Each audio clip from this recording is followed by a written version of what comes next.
ẹ̀yin tèmi ọ̀rọ̀ tí Portable sọ sí olóyè Sunday Igboho ó mà ti dá wàhálà alẹ̀.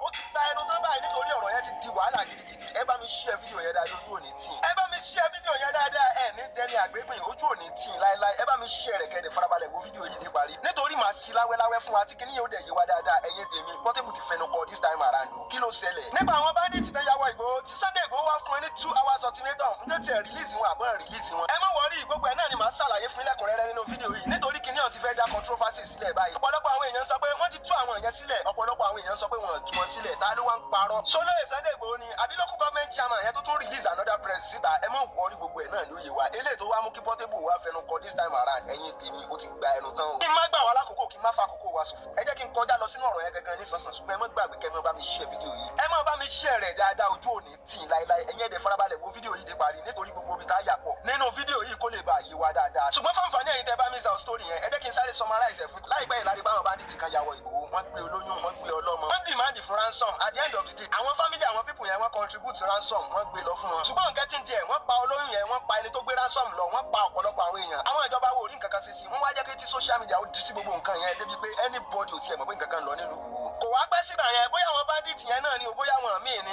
àmọ́ ṣùgbọ́n tó rí pé àwọn kan tó ya wọ̀ lùgbòho wọ́n kó olóyún mi wọ́n kó àwọn míì pẹ̀lú wọn ìjà ànádùn mi oró lẹ́nu wọ́n tún wọ́n ń béèrè fún ransom èlò náà ń béèrè wọ́n ní 200 million ibo náà ti fẹ́ kàn. eléyìí ló wá mú kọ́ba àlùgbòho pé olóyè Sunday Igboho pé Sunday bó wá ní. àwọn bandits mọ̀ ti ya wọ̀lú rẹ̀ bó láṣẹ ṣe báyìí wọ́n ti gbé olóyún kan wọ́n pa àwọn ọmọ tó tẹ̀lé bẹ́ẹ̀ ni wọ́n pa ẹni tó gbé ransom lọ. wọ́n tó ti wá gbẹ́ lómìn o kó má tún wá jẹ́ pé ìgbà náà bá tún gbé ransom lọ náà tó pa yẹn náà pa ọmọ náà tó pa ẹni tó tún gbé ransom lọ bó ló ṣe fẹ́ ràn wá lọ́wọ́ ló wá jẹ́ kó lóyè Sunday Igboho gbéra kó lọ sí ìlú Ìgbòho. wọ́n ní ẹ bá mi pé gbogbo àwọn sẹ́ríkì Fúlàní tó wà ní Ìgbòho yìí mo fẹ́ rí wọn náà wá bá wọn sọ̀rọ̀ àwọn ọ̀rọ̀ wo náà bá wọn sọ ẹ farabalẹ̀ kẹ́ wo fídíò yìí dé parí kó lè bá yé dáadáa. mo fẹ́ fún yín lọ́rọ̀ tó lóyè Sunday Igboho sọ mẹ́ yẹn kí èsì tí Portable fọ̀ tó kó sínú wàhálà kó lè bá yé yín kí Sunday Igboho bá wọn sẹ́ríkì Fúlàní sọ ẹja gbọ́ báyìí mo padà bọ̀. ẹni mo dín ẹgbẹ́ olùbàbà wa ayọ̀lá olùbàbà ni ọmọ ògbó oníjìnlẹ̀ níbí ebi ní ká máa ń tẹ́tọ́ lẹ́kọ̀ọ́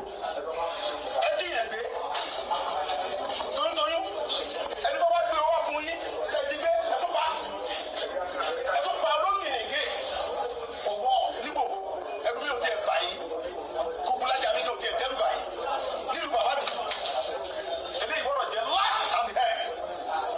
ẹ pè àwọn iṣẹ́ ara àwọn bàbá yín rè ẹ pèrè àjọ ọlá pé àwọn bàbá mi sọ fún mi pé kí n fi sùúrù bá ń ṣe náà ẹ jẹ́ ọba gbọ́ Yorùbá ẹ tún fún àwọn bàbá mi sọ pé kí n fi sùúrù èmi ni mo jẹ́ Sunday Igboho èmi ni mo jẹ́ Igboho èmi ò dẹ̀ wà fẹ́ni kankan mo wà fún gbogbo ọmọ Igboho nílé lóko lẹ́yìn òdì nǹkan tí mo ń ṣe lóńdù tí mo ń dà fún àwọn aráàlú kan ọmọ tí ẹ lè fọ́ sẹ́nu mi kọ́sẹ́ bá bíire kọ́sẹ́ tó lè gbé ní ojú ẹkùn láíláí láìsáwò àwọn ìlú mi náà lè mú mi lọ́kùnrin ẹ̀tọ́ ẹ̀ gbogbo ẹ̀ mo fi sọ àwọn olùbàbà yẹn wá bá ń jà ẹ jí yẹn gbé toyúntoyún ẹni tó bá gbówó fún yín owó tẹ̀lé fẹ́ gbà ẹ pa ẹ tó wá pa olóyún yẹn ẹ wá fẹ́ nìkan lẹ̀ ẹ lè fẹ́ bọ́lọ́ àwọn ọmọ iná lẹ̀ sẹ́yìn ọkùnrin fúlàní àwọn ṣe ẹ tẹ́ ìgẹ́rẹ́ mọ̀ ẹ kò kẹ́ sọ fún pàbó rẹ̀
ti mú wáyé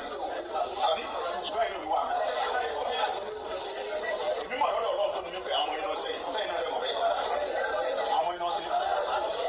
ẹ̀yin náà mọ̀ bẹ́ẹ̀ àwọn iná gbé nù yára yìí lọ sí. bàtà tó kọ́ tíráàkì náà yẹn ó fi àlọ́ tí mo lò wọlé ibùdó àlàyé wọ́n gbé mọ́ bẹ́ẹ̀ ló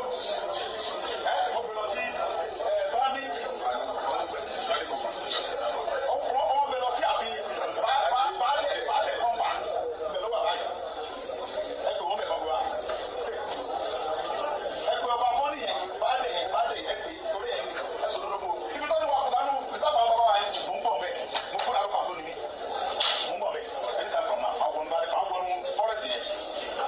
torí bàtà ọ̀sẹ̀ náà wò ní bá gbé pẹ̀lú àlàáfíà yẹn wà ní ma fa ìjà kan ṣùgbọ́n náà àkọ́kọ́ sọ̀rọ̀ wọ́n wọ́n gẹ́gẹ́ bí àlejò wa lẹ́jẹ́ nínú ìlú wa àlejò wa lẹ́jẹ́ ọjọ́ bísáì ó kò lẹ́ni jẹ́ ti bàbá tọmọ kọ́mọ lálà àlejò wa lẹ́jẹ́ lùgbò ń bí báyìí dípò mo lè fẹ́ kọ́ wọ́n fẹ́ kí àbù dípò ìlú wa wá níbi ìwà lè bàlúwà jẹ́ o ọmọ kọ́mọ sọ ní o ẹ wà fẹ́ kí àbù táwọn fúlàní bá ń fún yín lówó ẹ wà fẹ́ kí àbù pẹ̀lú wọn tí fúlàní bá ń fún yín lówó wọn tó ń ṣe bẹ́ẹ̀ ń sọpọ́tì wọn owó ẹ̀jẹ̀ lẹ́gbàá o mo lè burú débẹ̀ ọ̀rọ̀ yé mi lọ́tún ó tún yé mi lọ́sí mo kára gan ìjọba mú mi lọ́wọ́ ni o ní sẹ́yìn náà lọ mo jábẹ́ ní gan mo fà yí búra mo fi ẹ̀mí mi búra tí ẹ̀ bá gbé ènìyàn wa mo fún 2 hours tí mo bá gbé wa ojú àti mo ń sin sẹ́yìn máa pọ̀ sẹ̀wọ̀n tí mo sọ yìí mo fún 2 hours káwọn ẹ̀ lọ gbé àwọn ẹ̀ wa tí mo bá gbé wọn lẹ̀ àdó ta fẹ́ sàn o ẹgbàá gbé owó yẹn àti sàn ó kàkà o ẹni lọ dá owó yẹn lọ lára ẹgbẹ́ fún ọmọ yẹn wá fún wa ẹni kẹ lọ dá owó yẹn owó táwọn afẹ́ gbà yẹn wọ́n bẹ̀rẹ̀ láti 300 million wọ́n ti sọ̀kalẹ̀ sí 150 million àwọn inú rẹ̀ máa sọ̀rọ̀ adébọ̀tì ọ̀rọ̀ àwọn alówó ta fẹ́ san ẹni kẹ lọ wá owó yẹn gbogbo fúlàní dá owó yẹn ẹ lọ gba àwọn yẹn fún wa àtọmọ àtìyá àtẹ̀tọ́ tó bá pa wọn problem ni. ọ̀rùn bẹ́ẹ̀ sẹ́fẹ̀ àbísà.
àwọn pípù yìí àwọn ọmọ Yorùbá kẹ́nẹ́ bẹ́tà fún ọ ní support ẹni tí n bá gbá mú tó bá jẹ́ ọmọ wa ń bí wọ́n support Fúlàní láti máa kidnap yẹn àpàlì ìdájọ́ rẹ̀ ní kápá anybody tó bá jẹ́ ọmọ òkúrò tó bá support Fúlàní tó ń jọ díẹ̀ gbé èyí náà wò ó díẹ̀ gbé tó ń toyún ẹni tó bá gbé owó lọ tán ní gbogbo wa wọ́n pa olóyè nílùú wa ń bí nílùú Ìgbòho kò gbọ́dọ̀ ṣẹlẹ̀ àwọn tó jí gbé yìí tó àsìmọ fún ọkọ gbé wọn wá tí wọn bá gbé wọn wá wọn ò ní ṣe bẹ́ẹ̀ mọ́ láyé ó fi jẹ́ ní ẹ̀sọ́ ẹ̀jẹ̀ tó ń bá lọ́wọ́ fún wọn.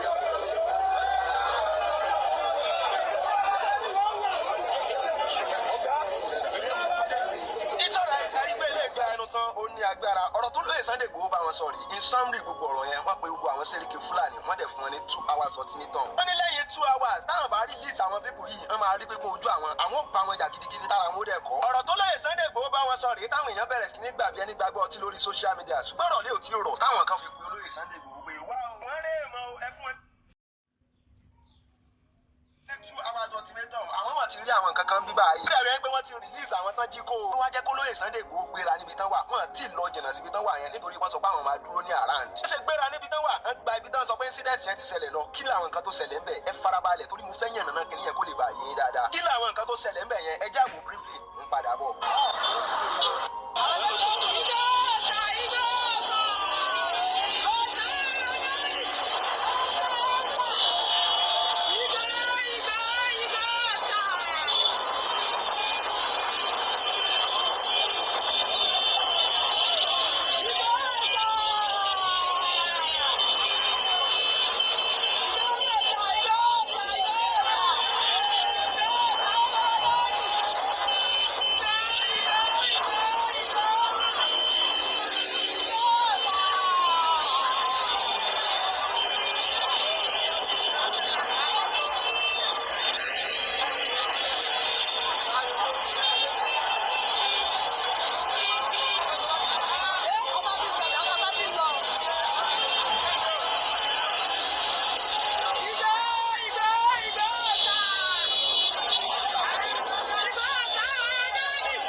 Sunday Igboho bẹ̀rẹ̀ sí ń wo yẹn. àwọn àdókò bọ́yọ̀ ọmọ rẹ̀ ló lóyún tán láwọn bandits jí kó at the end of the day tán dẹ̀ filẹ̀ tínú everybody dẹ̀ dùn tán bẹ̀rẹ̀ sí ní yọ̀ mọ́ olóyè Sunday Igboho. ẹ mọ̀ pé lẹ́ẹ̀ ti fẹ́ sùn ṣùgbọ́n news yẹn ti kárí lórí social media. nígbà tí ó dijọ́ kejì olóyè Sunday Igboho gbéra pa ó dìgá àwọn Fúlàní yẹn. wọ́n wá bá wọn sọ àwọn ọ̀rọ̀ kan báwọn gbọ́dọ̀ gbọ́rù nǹkan báyìí mọ́ ní Igboho. àǹfààní ẹ̀yin tẹ́ bá wá tún mẹ́sì fídíò yẹn ẹja tún sáré wò ẹ̀yẹ farabalẹ̀ mo fẹ́ jẹ́ ká jẹ́ jọ́ọ̀jì kéèsì. bóyá olóyè Sunday Igboho jẹ̀bi mo fẹ́ jẹ́ ká mọ jọ́ọ̀jì kéèsì. kí ni olóyè Sunday Igboho bá wọn sọ lẹ́yìn ìgbà tán lọ bá wọn ní ìgà tán ẹja jọ gbọ́ báyìí ń padà. ẹ bá wọn sọ fún pé bí mo ti wáyé ní ìbájá wa àlàáfíà mo bá wa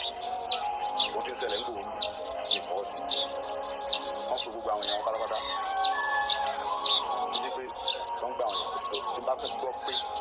wọ́n jí ìyẹn pé ń gbòó ń bì àwọn iṣẹ́ bẹ́ẹ̀ jí pé káníkà ló wà ní fún ilé o tí bá fẹ́ gbọ́ pé wọ́n jí ìyẹn pé ń bì àní kọ́ bọ̀dọ̀ àfẹ́ni kankan á lè wọn kó mi wà pátápátá ẹ̀tọ́ ọ̀dọ́ àná ìbàdàn gbà kò ní fara rẹ̀ sọ. Láti mọ́kà yẹn mọ́kà tó tó na gode. Láti mọ́kà yẹn mọ́kà tó tó na gode. Láti mọ́kà yẹn mọ́kà tó tó na gode.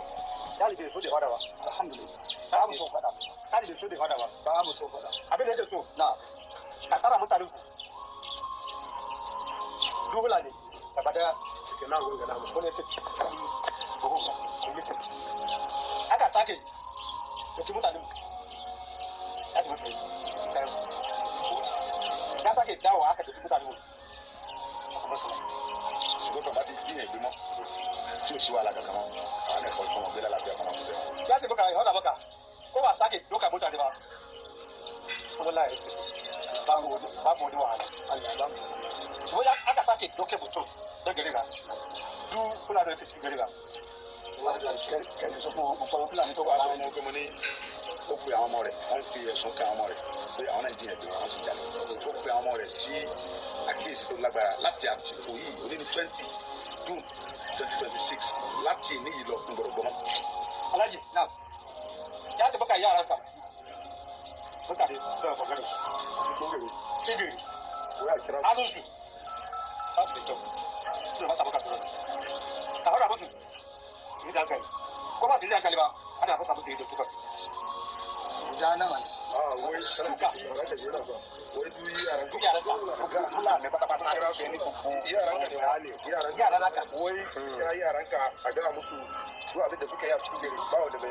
kai kara ba a wurin ranka ne ai ba da ba gane ko to daga nan yanzu ma aka mata ka dan musu maganar bayani ka ga musu ka ce to duk lokacin da yanzu kai abin da bai da cewa an ka kama su ba ruwanka ka gane aboki wani abokin suka yi a wani musu su bere ke abokin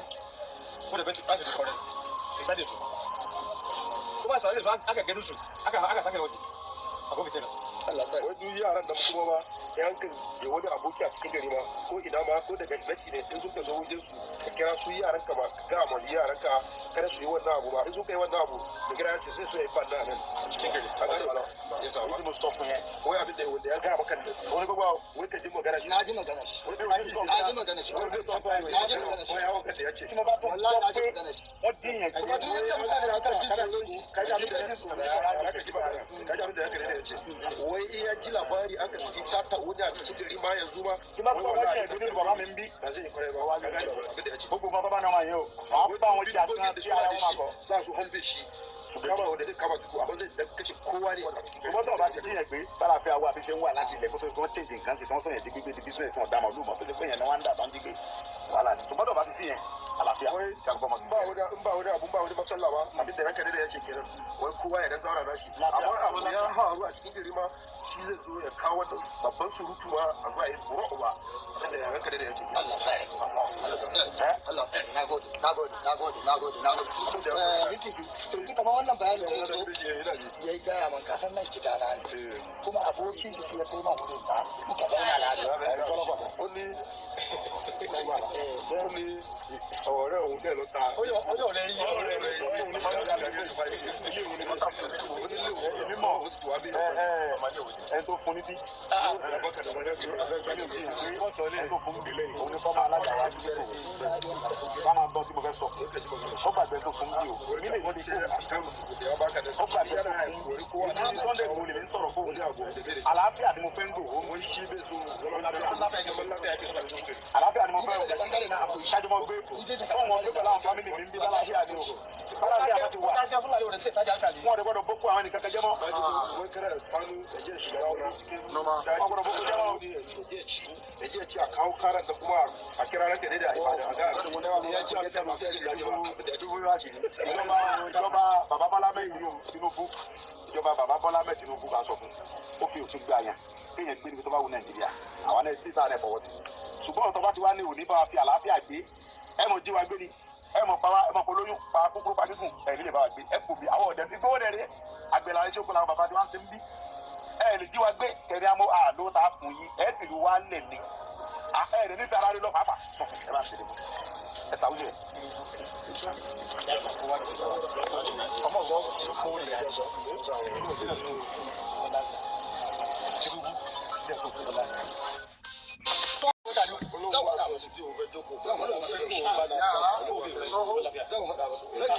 kamar yadda aka zo gidan nan kowa ya ga kowa kaji abin da ya faru a kan ranka da ya zo daga Ibadan ko ne so ne ka san ai sata wani na ji ko an su na ji labari ai sata wani yaro kanana yaro da wani na cido ai sata kuma saurin da suka je da shi ma akwai lokacin da aka yi sata mutum uku a can ko ba ka ba an kai musu kudi ma an kashe guda mai ciki ma ciki an kashe shi ka ji labari ko bile ne to ke ma yanzu ka san in wannan su yaranka to abokin da yana da shi ko ina ma kamata daga nan yanzu ma ka ga musu yanzu ka so ka kore su ba abin da ka san kai da kai ka san wannan abu shi zai kawo maka kai da cijo ne ko aka ma to in yaro kanana ya ji an kawo maka abin da bai da kyau ka san kai da cijo za ka ma ko aka ma za ka ma kuma ga su gaban mu yanzu na yaro ko guda ai ni kadai ne a cikin wannan yaro ba ga su gaban Najeriya ba ko aka ma sai ko shine ko babban wane bai san shi ma cikin gari na san duk wanda zai zo ya mutu ne bai san shi ba a ga ma aka yake duk inda na ganci ko hoton shi wallahi zan gane shi na san kowa na san kowa kaga maka nan gari cikin kaju ka ga mashi kuma wajen kuma ba mu so ko guda mu akwai kan wai an jan daure wani yara ne suka kunshi shi yara ne yara shi bane su abin ga su mai wuri da suka bari su wuri da wala so àwọn ọmọ dino ko wan bi ọmọ lọmọ tin lokutin da ko mo dino to ba jẹ́ pé abani sasiku ọmọ yẹn ma kú síbẹ̀ abani sasiku ọmọ yẹn ma kú ni baba wa gbogbo ru baba yẹn ó dúpẹ́ fọ́lọ́run pé àwọn baba ẹni mo ti wáyé alhamdulillah kuma na gode mashi kuma mun yi kamar yaron ka ya kuke so hama bana ó dúpẹ́ fún Ọlọ́run àti pé alhamdulillah àwọn bàbá wa Bọ́lá Ahmed Tinubu. ìtọ́ra ọ̀rọ̀ tó lóye Sunday Igboho tún bá wọn sọ nílé nígbà tó lọ bá wọn níga wọn fún wọn ní wọ́nì pé àwọn ò gbọ́dọ̀ gbọ́rù nǹkan báyìí nígbò mọ́ o. ilé ìlú wa mú kọ́pọ̀lọpọ̀ àwọn èèyàn ó bìlífù pé wọ́n ti fi gbogbo àwọn tọ́rọ̀ kan lẹ̀ nígbà tí ó dijọ́ kẹta olóyè Sunday Igboho tó gbéra pa ó di Old Ọ̀yọ́ National Park níbi tó lọ pé kó àwọn ọmọ dájú kó ní àhòrò ẹ̀sìn èlé ní orí ilé local government wọ̀. olóyè Sunday Igboho wọlé síbẹ̀ yẹn wọ́n tiẹ̀ bá wọn Fúlàní kan fáǹfààní ẹ̀yìn tẹ́ bá mi sí fídíò yẹn ẹ jẹ́ kí n sáré fún yín briefly mi ní pẹ́ lórí ẹ̀ rárá ṣùgbọ́n mo fẹ́ jẹ́ kí ọ̀rọ̀ tó kó bá Portable yé yín dáadáa kẹ́ ẹ lè bá àjẹjọ́ jí kéèsì yẹn bólóyè Sunday Igboho jẹ̀bi àbí wọn jẹ̀bi ẹ mọ̀ wọ́ọ̀rì kí ni olóyè Sunday Igboho rí nígbà tán wọnú Old Ọ̀yọ́ National Park yẹn ẹ jájọ wò briefly báyìí.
Kana ji Hausa? Ina ji. Kana ji? Bari mu ba Hausa. Ebi wo gba Hausa tata. Ina sunanka? Mama. Mohammed. Mo ina sunanka. Mo yo do ni wa ti di àwọn bàbá ko bi ba. Okay. Awori. Ombo baba ni. Baba ni. Ẹ jẹ́ ká rí àwọn ọmọ tí wọ́n jí kó gbé náà. Kí n tètè ní ní Oni ni 19 àbí. Ẹ jẹ́ ká rí àwọn ọmọ tí wọ́n jí kó kan bàbá wa àwọn jáde kan gbogbo la máa lékùn gbogbo.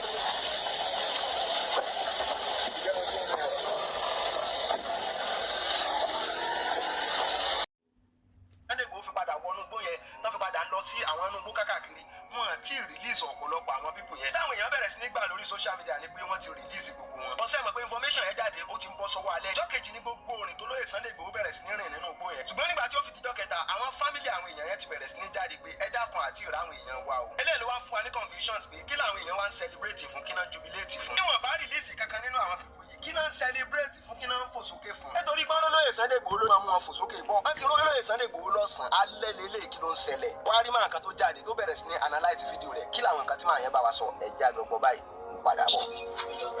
Ẹ káàárọ̀, ẹ káàsán, ẹ kálẹ́ níbi òwe tẹ bá ti ń gbọ́ mi. Mo kí yín tológun, mo kí yín tẹ̀sùtẹ̀sù. Àjíǹdarí ó mọ jẹ́ o. Mo kí ládéládé, mo kí lóyè. Ya nǹkan tó gbé mi wá sí orí fọ́nrán lénìí kò ju lórí ọ̀rọ̀ arákùnrin wa Sunday Igboho Fẹnugba Nation Fẹnugu Gate. A fẹ́ máa la yín ọmọ Yorùbá, a fẹ́ máa la yín lóyè, a fẹ́ máa ṣí yín lójú sí ọ̀rọ̀ ẹ̀tàn tí Sunday Igboho tó ń gbé kiri. Ṣé tá a bá fẹ́ ká jẹ́ ọ̀ṣàkálá ńlẹ̀ Yorùbá ẹja jẹ́ ọ̀ṣàkálá, tá a bá fẹ́ jẹ́ òṣòwò ẹja jẹ́ òṣòwò. Ọ̀ká máa ṣe bí ọ̀gá bíi chameleon kò yẹ wá. láàrin ọ̀sẹ̀ bíi 2 sí 3 nsìn Sunday Igboho ti fún wa ní àwọn irọ́ ńláńlá kan tí ò yẹ nítorí nǹkan tó fẹ́ jẹ ó dẹ̀ fẹ́ balẹ̀ Yorùbá jẹ́ lórí ọ̀rọ̀ insecurity kí ló dé. lẹ́nu jẹta sànà àwọn gbogbo àwọn irọ́ kàbìtìkàbìtì àti àwọn nǹkan tí ó yẹ kí ẹni tó pẹ̀rẹ̀ ipò ọkàn gbòógì ní nílẹ̀ Yorùbá ó máa tán àwọn èèyàn nítorí nǹkan tó fẹ́ jẹ́ eléyìí ò bójú mu. àníyé máa sọ nítorí pé tá a bá filẹ̀ ká dákẹ́ pé kí o tọ́ irọ́ kọ́ máa sọ lẹ́nìí kọ́ máa sọ lọ́la kọ́ máa sọ lọ́jọ́ mẹ́ta lẹ́nìí àti tó ti ń sọ̀bọ̀ látẹ̀ irọ́ yẹn máa padà dòótọ́ tí ó bá sí àwọn èèyàn tó máa dìbọ́ǹkẹ̀ ìyàwó gbogbo ò lè sùn ká kọrí síbi kan náà ó dáa kí ló wá dé ìwọ nìkan ló fẹ́ kó máa gba glory ó fẹ́ máa gba glory bí tó bá ti ṣiṣẹ́ wàá sọ wàá sáré bọ́sì tàgbẹ́ ó ti ṣiṣẹ́ báyìí ó ti ṣe nǹkan báyìí wàá máa gbé kámẹ́rà káàkiri ṣé wọn nìkan lọ́lọ́run dáyé fún ni ṣé wọn nìkan lálágbára ni Sunday Igboho ṣàgbéjẹmọ́wọ́ ètò ọmọ Yorùbá ètò ìran Yorùbá ìbọn ìran aládé ni wá ká má dènà pẹ̀lú láti bí ìgbà díẹ̀ ní ọ̀rọ̀ ìgbésùnmọ̀mí ló ti ṣẹlẹ̀ ní agbègbè Ìgbòho ní Ọ̀yọ́ state èyí tó wá ṣẹlẹ̀ lẹ́nujọ́ mẹ́ta ní àná sísìn ó ní wípé ó lọ sí ìlú ẹ̀ ó ló ń gbé kámẹ́rà ó ń lérí fún àwọn èèyàn ó ń sọ̀rọ̀ ṣàkàṣàkà wájú ọlọ́pàá DPO tó wà ń bẹ̀ ó pa àwọn Fúlàní tó wà ń bẹ̀ jọ pé tí wọ́n bá tó bá gbà tí kò gbà kan ní wàá máa ti kó bọ́n wàá ti pa gbogbo àwọn èèyàn pẹ̀lú kámẹ́rà àwọn èèyàn tó wẹ́kọ̀mù ẹ̀ ńgbà tó pọ̀ nínú ìlú ẹ̀ àwọn ọlọ́kadà tó ṣátà tó wẹ́kọ̀mù ẹ̀ wọlé nígbà tí ọ̀rọ̀ kó fún wọn ní ultimatum 2 hours ìpè kí wọ́n release àwọn tí wọ́n kó àwọn fídíò yẹn ló wá ń lò kí wọ́n sọ pé propaganda Ìgbòho ti lọ gba àwọn èèyàn lẹ̀ ṣòrojú ayé ẹ̀ lóde nǹkan tó tó Sunday Ìgbòho yé fi gòǹgò fà á a lè ti sọ fáwọn èèyàn ìpè news tẹ bá tẹ ẹ máa jẹ́ kẹ́ ẹ máa ní sùúrù kẹ́ ẹ máa gbọ́ authentic news lórí àwọn mainstream media wa kò ń ṣe àwọn rúmọ̀ táwọn bloggers Ìgbòho ń gbé jáde pẹ̀lẹ́nu àná sísìn commissioner of police ní Ọ̀yọ́ state ó sọ pé wọ́n sọ pé wọ́n dìbọn ọ̀rọ̀ tó sọ pé òun mọ̀ ń pa ọ̀rọ̀ rescue operation tó ṣẹlẹ̀ ń bẹ̀ yẹn chairman tí ìlú Ìgbòho wà lọ́ndà ẹ̀ chairman local government executive chairman of the local government maybe ó dẹ́gbẹ́ chairman orí local or something like that òun náà ti kọ́ masá láti dìbọn kẹ̀ kí ló dé tó fi jẹ́ pé ọ̀rọ̀ irọ́ yìí náà ló fẹ́ máa fi trend sórí tó bá ṣoògùn òkìkí tó bá ń jẹ́ fún ẹ má tún pé àwọn ọmọ ìyá ẹ má pè wọ́n lọ́lẹ̀ má mú wọn má pè wọ́n lọ́bọ̀ kódà òun sọ fún wa pé àgọ̀ pé gbogbo ọmọ Yorùbá gbọ́ pé àwọn máa ń tẹ̀sẹ̀ pé damage control ló ń ṣe bẹ́ẹ̀ náà ló yẹ sọ ní ti ọ̀rọ̀ tó ṣẹlẹ̀ ń bàdàn ní ti àwọn ti Adélábù bẹ́ẹ̀ náà ló sáré jáde síta wípé ìwọ ló lọ mú àwọn ìwọ ló lọ rescue whereas àwọn police department wa Nigerian police force ló lọ ṣe operation yẹn successfully until táwọn ìjọba àjọ iléeṣẹ́ ọlọ́pàá ti Ọ̀yọ́ state kan tó wá dìbọn kẹ́kẹ́ irọ́ òmù kankan pa ẹ̀ ó ti gbé propaganda ẹ̀ sókè náà bẹ́ẹ̀ náà ló ń lo AI pẹ̀lú inspector general of police láti fi ṣe kíni láti fi tara ẹ̀ content creator ní ẹ̀ náà Sunday Igboho yẹ tọmọ yẹ káàró òjìrì yẹ tọmọ àwọn ọmọ ọba aládémọ àkínṣe ní tó lè tàn ó dáa tó bá jẹ́ pé wọ́n ló lọ rescue àwọn èèyàn ẹ ti ẹ̀gbẹ́ fọ́nrán kan jáde níbi tó ti lọ ṣe operation yẹn ṣé nígbà tó bìsí fẹ́ lọ mú wákìlì ṣé wọ́n rí fọ́tò kan àbí wọ́n rí fídíò kan tí gbogbo orí tí wọ́n ṣe tó lọ sẹ́bẹ̀ ọ̀nà tó lọ́wọ́ pẹ́ẹ́sì ọmọ kékeré Fúlàní kan pé kínní àbí nǹkan kan tó lọ́ fọ̀rọ̀ wọ ọmọ kékeré lẹ́nu wò lẹ́bẹ̀ẹ́ gbó gbogbo gbọ́dọ̀ gbé kámẹ́rà yìí náà ni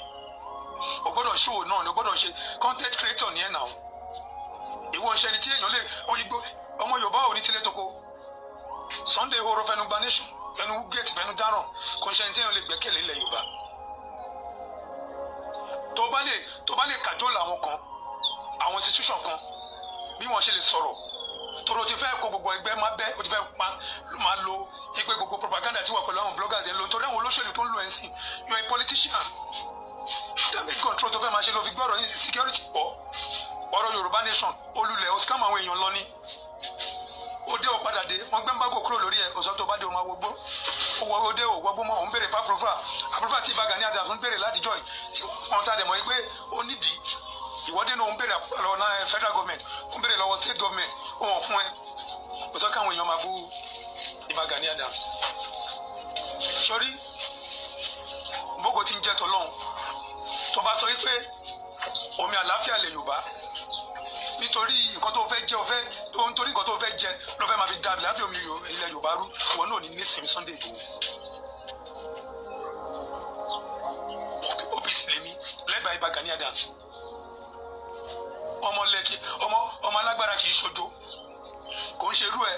Sunday Igboho ló máa pa òmùkọ àkókò tí OPC lẹ́nu ìwọ báwo àbí Ààrẹ Ọ̀nà Kakanfò àbí àwọn tí orí wọn pé ilẹ̀ Yorùbá àwọn tí ó kì í lo emotion àṣọ àwọn gullible Yorùbás home and abroad àṣọ àwọn yẹn àwọn tó ń think logically àṣọ àwọn yẹn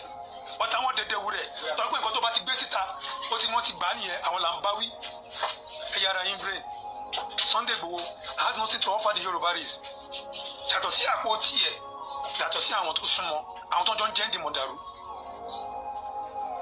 tó bá fẹ́ ṣọ́ọ̀ṣì àti gbàgbọ́ olóṣèlú ló bá wọlé nígbà tí backlash pọ̀ olóyè sọ̀rọ̀ security a mọ̀ pé gbogbo ẹ̀ náà olùlẹ̀ olùsíkẹ́ owó orí òṣèlú náà gbogbo ẹ̀ náà fẹ́ fi ṣiṣẹ́ fún APC a mọ̀ pé APC ló ń ṣiṣẹ́ fún kọ́ máa ṣe òṣèlú ẹ̀ má lo propaganda má wọ àwọn kan lẹ̀ má tẹ́tí àwọn kan pé kò lè ga gbogbo àwọn ẹgbẹ́ tó ń fún ẹ́ support ṣe gbogbo wọn ló ti tẹ̀rì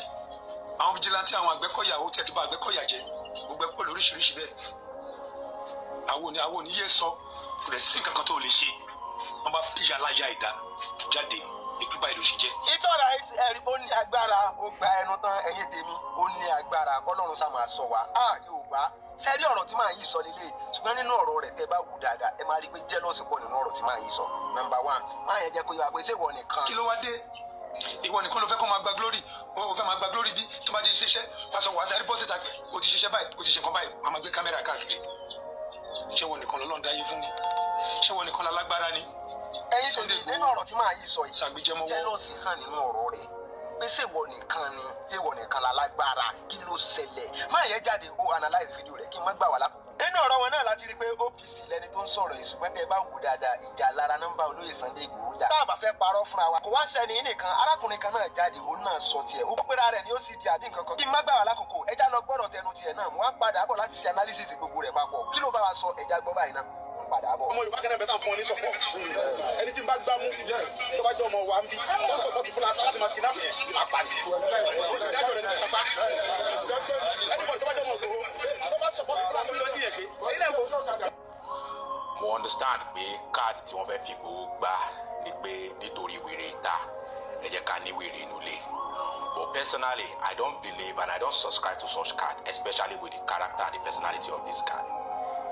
Ó ti already ń sọ ọmọ táwọn bá gbà mú kò sọ pé tó kidnap o tó ń support àwọn Fúlàní tí wọ́n kidnap àwọn èèyàn wa àwọn máa pa ni. In fact, Nigerian government kan ò ní right àti mú kidnapper mi ò sọ pé èèyàn suspect o èèyàn tó ń bá pé ó ń kidnap wọn ò ní right láti mú ẹnìyẹn kán láwọn fẹ́ pa ẹ̀wẹ̀ àbí tó jẹ́ political enemy in some places wọ́n máa tag wọn as kidnappers or wọ́n èdè kidnappers wọ́n á bẹ̀rẹ̀ sí ń para wọn. ọ̀rọ̀ Igboho is a time bomb. àwọn nìyí ń sèbá ìbọn ìtorí pé politically or somehow ó ń favour yín ẹ fẹ́ gbọ́ Aṣíwájú will not be president forever. Aṣíwájú máa fi gbólẹ̀ by 2031. tí power bá ti lọ sí north àwọn Igboho ló máa wá jẹ́ grand standards láti bí. tẹ́ bá wo gbogbo àwọn ọmọ tó yìí ń tẹ̀lé kiri there are still people that are still believing in kíní tó ń pè ní Yorùbá nation. Many of them máa wá sí DM mi ni wọ́n máa ń fún mi lépè láràárọ̀. They are so toxic in fact their operation wọ́n díẹ̀ ni kò tí ì fi tó bí àwọn IPOB ṣe ń ṣe. Very soon ẹ máa bẹ̀rẹ̀ sí rí operation wọn in a form of IPOBs. Wọ́n kidnap àwọn kan ó fún ọ ní 2 hours wọ́n fi after 2 hours wọ́n gbọ́mọ yẹn padà wá. Àwa ti kọjá gbogbo that kind of game and I have said it even kí Igboho go rescue 1,000 people. Àmọ́ géèmù tí wọ́n fẹ́ fi gbá àdẹ̀mọ́ danger tí Igboho máa cause into the society of Yoruba land. Ṣé bẹ́ẹ̀ rẹ̀ àwọn ọlọ́kadà in fact now Igboho is now a symbol for people of rascality àwọn thugs is not like their godfather now òun ni wọ́n look up to ẹni wọ́n ṣe ń kó ọ̀kadà tó ń tẹ̀lé kiri ẹ lọ study àwọn bandit wọ́n ṣe bẹ̀rẹ̀ àwọn tó fi ṣe election ní 2015 after election tí wọ́n fi wọ́n lẹ̀ àwọn ló padà kó bọn tó ń kó wọgbó tó bẹ̀rẹ̀ sí kidnap Yusuf tó di Boko Haram ìgbà tó bẹ̀rẹ̀ ní Borno ó máa ń yá àwọn èèyàn lówó ní villages ó máa ń fún wọn lówó without loan wọ́n wá hail ẹ̀ wọ́n rí like messiah olóṣè bẹ̀rẹ̀ kó tó dìgbà tó wá gbé káàdì Boko Haram ẹ̀ jáde Nnamdi Kanu ìgbà tí Nnamdi Kanu bẹ̀rẹ̀ ó ní Biafra pé wọ́n ti marginalize àwọn Fúlàní ń pa àwọn èèyàn wọn ní South East ó ṣe gbogbo àwọn ọmọ Igbo àwọn ló ń pariwo Nnamdi Kanu is another saviour ni wọ́n hail ẹ̀ kó tó gbé káàdì ẹ̀ jáde tó gbé ẹsẹ̀ tó gbọ́ ọ̀nà gọ̀mẹ̀ gbogbo àwọn ọmọ tí wọ́n ti kó bọ̀ sí lọ́wọ́ lọ́hùn many of àwọn èèyàn tó wà láàbùrọ̀ tí wọ́n hail ẹ̀ wọn ò lè lọlé mọ́ so ẹ̀yin tẹ́ wà you are in England you are in the UK US Canada kíní tẹ́ bá ti rí pé àwọn kidnap àwọn èèyàn Nàìjíríà so ó jẹ́ kí ó máa trigger yín pé kíní kí Ìgbòho kó save àwọn èèyàn wa you are supporting him ẹ̀ ń donate ẹ̀ ń ṣe everything a time will come Nàìjíríà gan ẹ̀ nílé lọ́mọ́ àwọn ọmọ tí ẹ kó bọ̀ fún yẹn àwọn náà máa padà di problem fún yín some of us we pay attention to history and we pay attention to trends àdé ń wò pé ibi tí bọ̀bọ̀ yìí ń lọ problem ló máa padà jẹ́ fún wa it is even a shameful thing to a ruling party you are APC member o believe pé aṣáájú kò lè lo military kò lè lo sójà kò lè lo gbogbo wọn láti save ilẹ̀ Yorùbá Ìgbòho òun ló lè save ilẹ̀ Yorùbá ẹ má worry a máa continue àti máa sọ we are ready to stand alone in this thing but when that time comes Nigeria go ẹ̀ nílẹ̀ lọ Nigeria mọ́ gbogbo àwọn thugs yẹn aṣáájú máa kúrò ìjọba àbí wọn ní kúrò ìjọba they will have to survive àbí wọn ní survive they will have to continue àbí they will become warlord ẹ má worry that time is coming ẹ continue ẹ ti gbọ́ bó ṣe sọ pé òun máa pa anybody tóun bá ti mú tó ṣe kíní kan tó ń support Yorùbá Fúlàní òun máa pa wọ́n ní èèyàn mi ò mọ ibi tó ti ní power tó jẹ́ pé tó bá ti mú yàn ó gbọ́dọ̀ pa ó ti arrogate power ó ti bẹ̀rẹ̀ díẹ̀díẹ̀ very soon tó bá ti bẹ̀rẹ̀ against ẹ̀ gan pé o kò sọ̀rọ̀ lórí social media bó o sọ̀rọ̀ tó mọ̀ pé nìyí kò support Ìgbòho pípa ni ẹ má worry all of us ọlọ́run kọ́lọ́run tẹ̀lé gbogbo wa sí we will be alive when this problem is a time bomb bomb tó máa padà blow ni ẹ múra ńlẹ̀ thank you very much. ìtura ẹ̀rí bó gba ẹnu tán ó ní agbára ìjà ìlara ó ń lọ burú jù nù ayé ìjà ìlara burú ó ní agbára nínú ọ̀rọ̀ tí olóyè Sunday Igboho sọ bọ́n ṣe ń address OPC bọ́n ṣe ń address àwọn ìlú ẹkùn wọn wọ́n jẹ́ kó yọ pé ẹ jẹ́ ká fọwọ́sowọ́pọ̀ kí ilẹ̀ Yorùbá ó lè bá gòkè àgbà. tá a bá dẹ̀ gbọ́ olóyè Sunday Igboho yé a máa rí pé bí ẹni pé ìfẹ́ lolóyè Sunday Igboho ń polówó. olóyè Sunday Igboho wa sọ pé táwọn bá mú ọmọ Yorùbá kọ́ ọmọ Yorùbá kan táwọn rí pé ó ń support bandit ó ń support kidnapping pé àwọn máa pàdánù ní nítorí Sunday Igboho sọ bíbá yìí nìyẹn. agbámú tó bá jẹ́ ọmọ wa ń bí wọ́n support Fúlàní láti máa kidnapping yẹn apàdé. ó yàtọ̀ sí tí bọ̀bọ̀ yìí sọ pé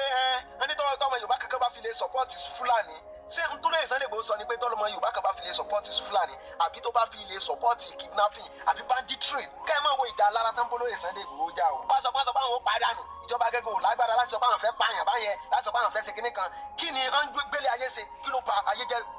to this level. nígbà tó ti mọ̀ pé tó bá ti lè dé police station kò sí nǹkan kan mọ́ no justice for anybody in this country. so àwọn tó ń jiyàn gbé they continue in that evil act. àwọn tó pààyàn àbáwọn tó jiyàn gbé tán pa aláboyún tán pa ẹni tó gbé owó wá tán pa ọmọ tó tẹ̀lé wọ́n wá sọ pé táwọn bá fi lè rí anybody tó lè commit irú nǹkan báyẹn tó lè involved tọ́wọ́ ẹ̀ fi wà ń bẹ̀ àwọn pàdánù lè wá sọ pé ìjọba gẹ́gẹ́ ṣe é rí pé kidnapper ni bọ̀bọ̀ yìí ṣé kò yẹ kán mú bọ̀bọ̀ yìí kan dáadáa ṣé kò yẹ kán mú dáadáa abẹ́ ti rí pé ó ń wà bí ó ń wà kà ló pọ̀ jù lára àwọn tó ń àtàkùn lórí Sunday Igboho ẹ̀rọ lé òun pààyàn sọ́ngbà tán bá mú yàn dé court gbogbo àwọn tó pààyàn tán dájọ́ kú gan fún ọ̀pọ̀lọpọ̀ wọn sì wà ní prisons 10 years 15 years kò sí kankan tó ti execute mẹ́ àwọn tó dẹ̀ pa ó ti lọ so wọ́n wá sọ pé àwọn táwọn bá rí tó involved nínú pààyàn yẹn o àwọn execute wọn ni so ti pọ̀ jù ni ṣé ìṣẹ́ lóru ìdájọ́ tó yẹ ká máa gbà ń sìn nìyẹn tó ń múyàn ní red handed pé eléyìí ó wà bí ni apààyàn ni banditry ni táwọn jẹ́ kí Nàìjíríà ò sinmi táwọn jẹ́ ká lálàáfíà káwá sọ pé àwọn fẹ́ mú èèyàn báyẹn sáwọn èèyàn gẹ́gẹ́ sán láàánú lójú ni ní tó mú ní bank tó gbé ìbọn tó lọ rọ̀ tó pààyàn tó mú ní bank kan sọ pé àwọn investigate wèrè wo bẹ́ẹ̀ bá ti lè wo pé n ta fẹ́ fi investigate ni pé ká fi mú àwọn yòókù at the end of the day tẹ́ bá ti mú àwọn yòókù ẹ lọ execute àwọn wèrè dànù ẹni tẹ́ ká mọ̀ di pé bandit lélẹ́yìí wọ́n wá pààyàn ẹ̀dẹ̀ bombast bẹ̀ yẹn ẹ rí gbogbo wọn mú ẹ mú wọn mọ́lẹ̀ ẹ borí lọ́wọ́ ẹ̀mí ẹ bá kíní ẹ bá pa lọ́wọ́ mi ẹ sọ pé investigate wèrè wo ṣé kò yẹ kí wọ́n execute àwọn olórí burúkú dànù ni cause me really understand ìjà alára ni mo rí nu gbogbo kìíní kí lè bá wa analyse gbogbo kìíní yẹn papọ̀ ẹ jẹ́ àjọ gbọ́rọ̀ tí last person yìí sọ ká tó wá lọ gbọ́rọ̀ lẹ́nu ọba Solomoni àti pé kí ló wá fà á. wọ́n fi sọ pé tí Portable ò bá wà very careful kó má lọ fi ẹ̀mí ara rẹ̀ ṣòfò ṣùgbọ́n kí n tó lọ síbi gbogbo yẹn ẹ jẹ́ àjọ gbọ́rọ̀ lẹ́nu arákùnrin náà ń padà bọ̀. ayé pọ́n irọ́ tó ń mú àbùsí níṣẹ́ òpùrọ́ mọ̀ pé ìgbẹ̀yìn lójú ẹjọ́ gbogbo là ń bá ilẹ̀ Yorùbá lọ báyìí Sunday Igboho àtàwọn bloggers ẹ wá sọ security ilẹ̀ Yorùbá ẹ sọ di theatre company ẹ sọ di theatre rehearsal ẹ sọ security ẹ sọ di eré orí ìtàgé now gẹ́gẹ́ tí wọ́n pè ní Ayọ̀kúnná àbí kí ló ń lóun jẹ́ láti ìgbà tí mo tiẹ̀ ti mọ̀ ẹ́ náà òun láṣọ rí ní orí ìkọ́ ọ̀rọ̀ tí ẹ ò lè dùn mí pẹ̀lú àwọn gbólóhùn tó máa ń jáde ní ẹnu ẹ̀ ọmọ tá a bá bí léèrè inú sọ̀rọ̀ sí ẹ̀ inú ṣe sí ẹ̀ ẹ ti mọ̀ wípé ọmọ ilé ìwọ̀n bí léèrè. Sunday Igboho lórí tó máa ń like láti máa play on intelligent àwa Yorùbá náà ó parọ́ irú ògbé ẹ̀ ó tún sì ń tẹra mọ́rọ̀ yẹn náà fídíò yẹn gbogbo tó ń jà ìran ìkiri ni kí ni decoration wèrè ní orí àkìtàn ẹ̀ẹ́dẹ̀ ń bọ́ tí ilé kí náà ẹ̀yin bloggers ẹ máa ń gbé ìgbékúgbé débìnrin pé ẹ bẹ́ẹ̀ kò kó ayé yíyẹ ṣá àwọn media house gan tá a tún wò wípé a tún gbójúlé pé wọ́n máa gbé good report ẹ̀yin náà ẹ tún ṣorí gbé ẹ wá ìdí ọ̀rọ̀ torí gbẹ bẹ̀rẹ̀ sí ní pòsẹ̀. Sunday ṣé tí ọlọ́pàá bá ń parọ́ ṣé chairman local government Honourable Ògúndìran Jacob ṣọ́wọ́n náà tún máa parọ́ ni wàá ní sí ẹ òkè àwọn ọlọ́pàá wọn parọ́ DPO bẹ̀yẹn parọ́ ṣé chairman local government yẹn náà á máa parọ́ because àwọn bloggers yẹn gbogbo wọn sọ pé òun ní o fún wọn ní 2 hours wọ́n ti release àwọn ọmọ yẹn ẹ̀dà ṣé bá ń ti tiẹ̀ gangan fúnra rẹ̀ ó wà nínú àwọn tí wọ́n kó yẹn kí ló dé tó ń parọ́ náà kí ló dé tó ń parọ́ ó wá ń ṣonú gbẹ́ẹ̀gbẹ́ títì àwọn ẹlẹ́ni tó ń dá oko àwọn Fúlàní tí ò domi àlàáfíà ilẹ̀ Yorùbá rú tí wọ́n ń dá oko jẹ́jẹ́ wọn ó wá lọ ń bá wọn ó lọ ń sọ̀ tí wọn ó ní owó ọnú gbó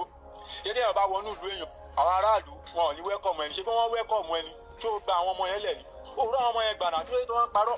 ẹ̀yin Yorùbá ẹ má yẹ kí ọ̀rọ̀ máa fi ẹ̀bà kó máa fi kó yín ní omi ọbẹ̀ lọ because eléyìí ń ṣàṣọkọ pa jẹ Sunday lórí irọ́ sotiye ó fi Yorùbá nation ó fi parọ́ títí ó ní iye ẹ̀mí tó sọnù ó ní iye ilé tẹ́lómi tà ní pé Yorùbá nation yìí ó gbọ́dọ̀ bọ́ sí àìmọye owó ló ti gbà lọ́rùn ọmọ Yorùbá at the end of the day kọ́ mi ló ń padà ṣe kíni ló padà ń sọ at the end of the day ó lóun ò ṣe Yorùbá nation mọ́ Tinubu lóun tún tẹ̀lé fine tó bá ń tẹ̀lé Tinubu kò túmọ̀ sí pé kò sọ security outfit kò sọ di eré orí ìtàgé fún àwọn tó ní iṣẹ́ ṣe. Now mo fẹ́ bí ẹni Sunday àwọn ọmọ tó ní ògbálẹ̀ àwọn ọmọ tó ní ògbálẹ̀ jàre ní Ìgbòho pé tó ṣe fídíò wọn àwọn ọmọ tó ní ògbálẹ̀ Ìgbòho kí ló dé tí àwọn ọmọ yẹn fúnra wọn kàn fojú wọn kí àwọn èèyàn rí wọn. àǹtí ẹ wà ń bẹ káṣẹ sọ pé àwọn tó kún yẹn wò lè bá wọn sọ ṣé bá àǹtí ẹ wà ń bẹ kí ló dé tó jẹ́ kí àǹtí ẹ sọ̀rọ̀ ẹ̀jẹ̀ máa parọ́ ẹ̀dá ilẹ̀ Yorùbá láàmú ẹ̀ǹdé èèyàn lu Yorùbá láàmú ẹ̀ ń play on people intelligent. ìwọ ọkùnrin náà ló gbé fọ́tò jáde nípò lọ kí IG ìwọ ọkùnrin náà ló ní o wà nínú àwọn tó lọ gba àwọn ọmọ twins àti àbúrò Adélọ́bù yẹn nípò wà nú wọn ṣọ́ọ́ṣì pé rọ́ fún ẹni ẹ̀yin blogger sọnù náà ṣọ́ọ́ṣì pé fún yín ni ṣé pé ń já yín ni lórí dẹ̀ mọ́jú kẹ́ máa parọ́ lọ. ṣé ìjàngbara ló ṣiṣẹ́ fún ni kò ṣiṣẹ́ fún ìjàngbara náà gbogbo ẹ̀yin tẹ́ lọ́jọ́ ìyẹn ẹ lọ court mi at the end of the day báńsà lè máa ṣe káàkiri ní pati ẹ̀wọ̀n báńsà máa ń dúró lẹ́nu ọ̀nà yẹn iṣẹ́ tẹ́ máa padà fi hàn jẹ nìyẹn nítorí after 2027 tí ìdìbò bá lọ tọ́ lóyìn fún ìdìbò tọ́ lóyìn you stand up at the end of the day ohun tẹ́ máa ṣe kíni tẹ́ máa padà máa ṣe òun ní pé tẹ́ máa lọ ṣe báńsà tẹ́ máa ṣe security ilé oúnjẹ tẹ́ máa ṣe security pati tèmi kan ní pé kẹ́yìn Yorùbá kẹ́ lajú yín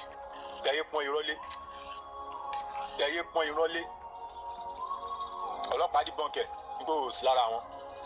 ṣáàmà local government náà dìbọ̀nkẹ̀ nígbà àwọn òtí rọ̀ mọ́ kankan tó bá pa àwọn Fúlàní sí inú pálàsì Ìgbòho so kí ni yẹn túmọ̀ sí àwọn èèyàn tí ó ṣẹ̀ òun ló ń kanra ìta mọ́ àwọn tó ṣẹ̀ ń bẹ́nu gbó wọnú igbó lọ tó bá tó bẹ̀ wọnú igbó lọ bẹ́ẹ̀ ṣóṣì kiri orí social media àtàwọn bloggers sọnù tẹ́kọ̀ọ́ra ń jọ ilẹ̀ Yorùbá ò lè bàjẹ́ àwọn òdẹ̀ lè máa wù ẹ̀ràn kó máa da omi ilẹ̀ Yorùbá láàmú kó máa parọ́ kó máa fi tàn èèyàn kiri òpùrọ̀ játijàti. ìtọ́ra ẹ̀rí kó ní agbára ó gba ẹnu tán ìjà lára ìjà tó lágbára ni ó dàbí pé àwọn pípọ̀ yín wá sponsor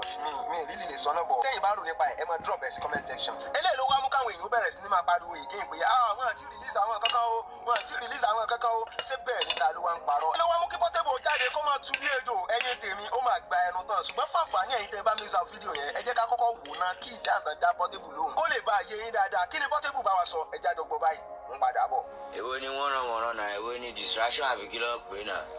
èwo ni irú ẹkùn ṣe ti gbàgbé pé àmọ̀tẹ́kùn wà ní àmọ̀tẹ́kùn ń bẹ o ẹni bá fojú dẹkùn inú àgbè ẹjẹ ń gbé ní débẹ̀ àwọn àdìsáàtì ní Nàìjíríà o nọ́mà tọ́ba ní pé ṣé ilẹ̀ dáadé ńlẹ̀ ń já sí ni àbí Fúlàní lẹ́ ń bájà àbí bring back our girls gangan lẹ́ ń jà fún àbí Nàìjíríà lẹ́ ń jà fún ìròyìn dáhùn sọ pé àwọn kìnnì kan Fúlàní kan àwọn kìnnì kan wọ́n gbalẹ̀ bàbá yín kí ló kàn án pẹ̀lú ilẹ̀ bàbá yín ẹjọ́ ń tó yọ lọ nǹkan tá a fẹ́ kẹ́ fèsì ojú pé bring back our girls Nàìjíríà then let government work let government do their job it's not about ṣé ẹgbàá aṣẹ́ lọ́wọ́ ìjọba ni tó bá yá wọn pè yín wọn ní pé wọ́n mú yín wọ́n tẹ̀dí pé kẹ́ máa rìn tí ìjọsí bí mo bá mú yín ní ẹgbowó nìyẹn ọ̀tọ́ ni mo gbọ́ ní ẹgbowó tẹ́ ń padà pè. yóò bá ẹgbẹ́ ọ̀rọ̀ lẹ́nu Portable ẹgbẹ́ bí Portable ṣe sẹnu wáyà tó sàsọ gbogbo ẹ̀ kalẹ̀ ọ̀rọ̀ yìí ló wá bí àwọn kan nínú lórí pé kí ni. information yẹn ti kárí everywhere lórí social media pé irọ́ ni o wọn release anybody o wọn ṣe kinní kankan o ṣùgbọ́n ṣé tòótọ́ sí wọn release anybody. eléyìí ló wá mú kọ́ba Solomoni ó jáde kó wá sọ pé Yorùbá kí ọba Solomoni bá wa sọ ẹja gbọ́ báyìí kò sì padà bọ̀. ẹ̀yin ọmọ Yorùbá ẹ tún bẹ̀rẹ̀ orí bóyín Sunday Igboho lọ àti fíìmù rẹ ìwọ náà lọ àti rẹ náà ta ló ṣèpè sọ yín ká má lè kọ́pẹ́rẹ́tì lẹ́ẹ̀kan gbogbo tẹ̀yẹ pé káfíńmù àti kí ló tẹ̀ ẹ̀kọ́ wọ́n ti fíìmù yẹn. lè kọ́pẹ́rẹ́tì. kí gbogbo Nàìjíríà kí gbogbo àgbáyé lè mọ̀ pé a ní alákìkanjú kan nílẹ̀ Yorùbá o kí wọ́n máa tẹ̀ pàṣẹ dípò tá a bá fi sọ́pọ̀tì ẹ̀ kó máa fi bẹ̀rù wa. kò sí kankan tó jọ yín lójú rí àfi kẹ́ máa gbógun tira yín àfi kẹ́ máa sọ̀tì ara yín. orí Sunday Igboho máa pa gbogbo yín láìpẹ́. ẹ̀dá kan ní Sunday Igboho àdá lọ́tọ̀ ni Ọlọ́run mọ̀ọ́mọ̀ fi ẹ̀rù sí lára ni àbídì ẹ̀rù sí lára. kí ló ní tí ìkànnì òkè máa ń jọ yín lójú. ẹ wá Trump tó fẹ́ gbà yín pé Trump fi ogun tó ja ìlú ẹ̀ sílẹ̀ kó a máa gbà yín ní Nàìjíríà. ẹ̀yin ọmọ Yorùbá ẹ lọ bára yín sòdì tán ọ̀rọ̀ ìpè ń jà yín. ó kò tẹ̀ jẹ́ fíìmù ló wà tí ẹ kọ́wọ́ ti fíìmù yẹn ẹ sọ́dún títọ́ ẹ sọ fáwọn èèyàn pé òtítọ́ ni reality ẹ kọ́wọ́ tì. kí àwọn Fúlàní kí àwọn agbénipa kó máa gbọ́ orúkọ yẹn kẹ́rù máa bà wọ́n káyà wọn máa jáwé pé yes wọ́n dẹ́nìkan níbẹ̀. orúkọ yìí ròyìn o Yariba orúkọ tó pé yìí ròyìn gan o ẹ ò lè appreciate ìkan nílẹ̀ ẹ̀ka ṣoṣo péré ẹ ò lè cooperate lẹ́ẹ̀ka ṣoṣo péré tí dáadáa tẹ́ ń sọ yìí báyìí ní solution máa fi wá ìjọ ò lè fẹ́ ṣe orí ibú yìí dáa. olóyè Sunday Igboho will still need this film mọ́ wọ́n ní fíìmù lẹ́ ń ṣe ẹ̀jẹ̀ bá wa ṣe irú fíìmù yìí ṣe ìwọ́n tó bá láìkí irú fíìmù yẹn wọ́n náà lọ gbé fíìmù tiẹ̀ jáde.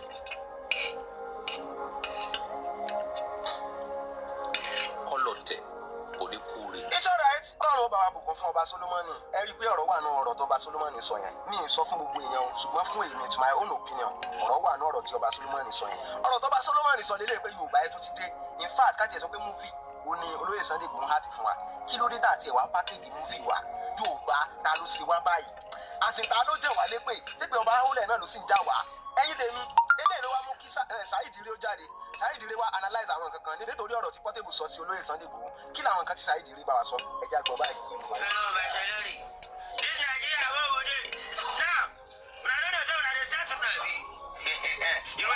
tí àwọn àmọ̀tẹ́kùn náà wọ̀ yìí o àwọn ọdẹ wà nùgbọ́ lọ́wọ́dọ̀ àwọn Fúlàní kan náà wá ìdáyà àtijọ́ láti mọ̀ pé nùgbọ́ ni Fúlàní ti sin màlúù náà ló ká ọmọ nùgbọ́ ṣé gbogbo Fúlàní ní bandit ṣé gbogbo Fúlàní ló kidnap ẹ bàbá túnítì balẹ̀ bàbá yín padà àbí lọ́mọ ìjà tẹ́tí jà tẹ́lẹ̀ rí àtàwọn Haúsá àtàwọn kìnìún bàbá yín padà rẹ̀ ọ̀dọ̀ bring back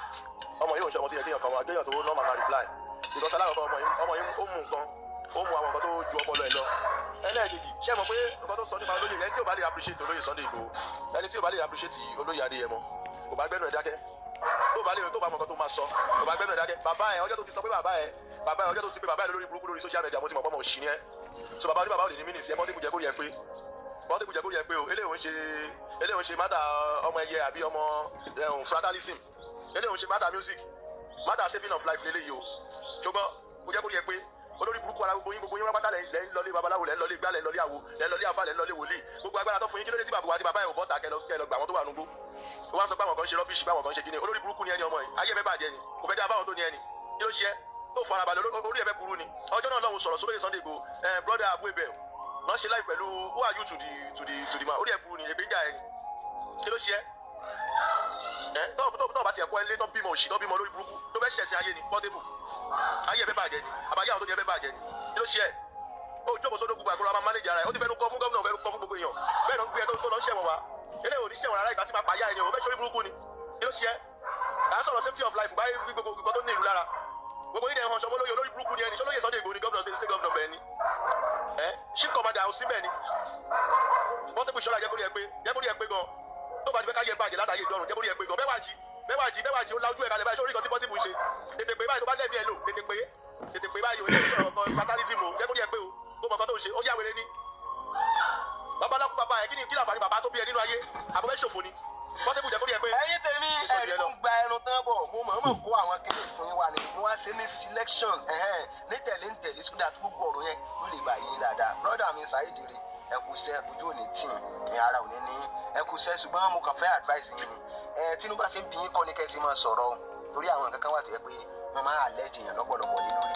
especially tó bá jẹ́ pé èèyàn bá fi ọ̀rọ̀ ìbínú sọ̀rọ̀ at the end of the day tí nǹkan padà wá lọ sí ẹni yẹn even kò jẹ́ pé ẹni yẹn gan ẹni tó fi ìbínú sọ̀rọ̀ yẹn kò tiẹ̀ wá mọ̀ nǹkan kan nípa ẹ̀ because circumstances máa ń wáyé Portable ti forí ara rẹ̀ gbà tó fẹ́ gbà gan lọ́pọ̀lọpọ̀ lọ́dọ̀ ọ̀pọ̀lọpọ̀ àwọn èèyàn ló ń bínú sí Portable lọ́tún àti lọ́sì ẹ ti understand so sometimes bá Tinubu bá ti ń bí ẹ máa calm down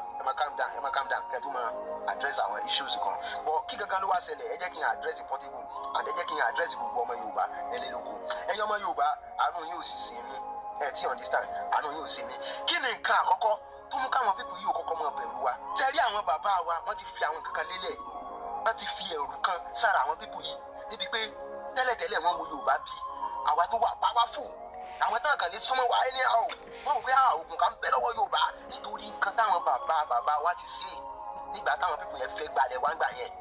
kò tí yẹn wọ́n tún wá máa ń wo múfì wa wọ́n máa ń wo bá ṣe máa ń disappear àti wọ́n máa ń ṣe lọ́tún lọ́sì wọ́n máa wò pé ilé ìmọ̀ àgbà lọ́wọ́ àwọn Yorùbá wọ́n máa burú gan in fact ìbọn tá a gbé dání wọ́n lè sọ́ dípò lu ọ̀gẹ̀dẹ̀ ìbọn tá a gbé dání wọ́n lè sọ pé ẹ máa dábọ̀ yín jọ táàdì máa dájọ́ ní gbogbo àwọn nǹkan tán rí ṣùgbọ́n wọ́n wá súnmọ́ wa wọ́n wá gbé wa wò wọ́n wá rí pé ó dà yẹn pé àwọn pípọ̀ yìí fi ẹ kí ni reason tó fi wá rí ọ̀pọ̀lọpọ̀ àwọn nǹkan yẹn Yorùbá náà ni àwa náà la fọ̀tẹ̀ gbé ara wa sọ́wọ́ àwọn pípọ̀ yìí ìdí nìyẹn tí mo fún bá tiẹ̀ jẹ́ pé múfì gan lolóyè Sunday Igboho ń act fún wa kí ló dé tá a fọwọ́sowọ́pọ̀ kájọ act múfì yẹn ó wá dùn kí gbogbo wa kán sí i tó bá jẹ́ pé ẹ̀yin lè wá ń jáde tẹ́ wá ní ẹ̀ nìkẹ́ni kí ló ń bẹ lọ́wọ́ ẹ̀ tó bá jẹ́ pé múfì lolóyè Sunday Igboho ń act fún wa kí ló dé táwa gẹ́gẹ́ òye fáwọn nínú múfì yẹn kájẹ́ promoter káwọn promote múfì tó ń tọ́ lóyè Sunday Igboho láti fún wa olóyè Sunday Igboho sọ̀rọ̀ mi báyìí. èmi àwọn òní lọ lórí ìrìn sílẹ̀ mọ́ kọ̀mándì mọ́ ni ti bá bínú tán. kì í ṣe fíìmù o kì í ṣe action o ti bá ń lọ bìkan. èmi àwọn múra lọ́wọ́ bóyá bá lóun fẹ́ mọ̀ mí èmi àwọn bàrà hàn án. ó rà mọ̀ pé mi bá ń bọ̀ lẹ́nìí ẹ lè lẹ́ fẹ́ mọ̀ wá. èyí àwọn ọmọ tó ń lè pé tó bá sùn ó rí a yóò sì rí a. ọ̀pọ̀lọpọ̀ àwọn ọmọ Yorùbá náà ní irọ́ ló ń pọ̀ ní kí ni yóò wá mọ̀ fò lọ yóò wá mọ̀ kọ̀ọ̀mọ́ndì mọ́ yóò wá mọ̀ fò lọ irọ́ ni ẹ̀yin ọmọ Yorùbá náà lẹ́fẹ̀ẹ́nu pàtàrà yín jẹ́ at the end of the day àwọn pípù yẹn wá gbé yín wò ọ̀rọ̀ yín wá dàbí ọ̀rọ̀ kọ̀lọ̀kọ̀lọ̀ àtẹ̀dìyẹ àtàkùkọ ẹ̀dìyẹ tí kọ̀lọ̀kọ̀lọ̀ ń wo gbogbo orí ẹ̀dìyẹ tó ń gbé iná ni bó ṣe rẹ́ ẹ̀dìyẹ èyí gbọ́dọ̀ fọwọ́ kan ẹ̀dìyẹ náà ló wá wò pé èkí náà gbọ́dọ̀ fọwọ́ kan kínní yìí ó tutù ní kò gbóná kínní tó ń wo yìí ó tutù irọ́ ni at the end of the day nígbà tí kọ̀lọ̀kọ̀lọ̀ máa tọ̀ ọ̀jẹ̀ báyìí kínní rí dòmùdòmù ẹ kò taste ẹ̀ náà tó bá rí kó dùn lẹ́nu. àkùkọ ẹdìyẹ bá gbéra ẹ̀ lé kọ̀lọ̀kọ̀lọ̀ lọ́wọ́ láti jọ́ yẹn ní kọ̀lọ̀kọ̀lọ̀ ó ti wá máa wá ẹdìyẹ bí n tó dojú ẹ̀hún tó dùn jù lẹ́nu ẹ̀ tí understand fúnra lára wa náà la fẹ́ gbéra wa jó náà tó bá tiẹ̀ wá jẹ́ pé múfì lólóyè Sunday Igboho á ti fún wa kí ló dé tá a wá jẹ́ promoter múfì yẹn kí ló dé tá a support olóyè Sunday Igboho in all ramifications Portable tó bá jẹ́ pé ẹnu ẹ̀yẹ́ náà yẹn náà ló wá ní ẹlẹ́yìn Sunday Igboho ẹ̀yìn káfọ́ ta ló fún yín ní àṣẹ pé ká ìwọ náà gbọ́ yẹn lọ ó tí ì bá ṣe pé nǹkan ti tú lọ́pọlọ ẹ̀ tí ì bá ṣe pé nǹkan ti tú lọ́pọlọ ẹ̀ ká ló fún àwọn bandits ní àṣẹ kán gbé ìbọn kán bẹ̀rẹ̀ sí ní máa kidnap àwọn èèyàn nǹkan ti tú lọ́pọlọ ẹ̀ ni mo rọ́pọ̀lọpọ̀ àwọn èèyàn tán ní tàbí òru ẹ̀sìn èlé ẹ̀kíní kan ṣé ẹ mọ̀ pé ọ ti ń fa àwọn pípọ̀ yẹn play politics ẹ mọ̀ pé ọ ti ń fa àwọn pípọ̀ yẹn play game nígbà tó ń kọ́kọ́ gbé demand jáde àwọn fẹ́ implement serial law ní Ọ̀yọ́ 1 billion kíní kan serial law tó ń dẹ̀ jáwọ́ ẹ ti mọ̀ pé wọ́n ti ń attach Gumi àti serial law pẹ̀lú Alhaji Oríyọmí Hamzat eléyìí tó fẹ́ máa jẹ́ threat fún wọn níbẹ̀ yẹn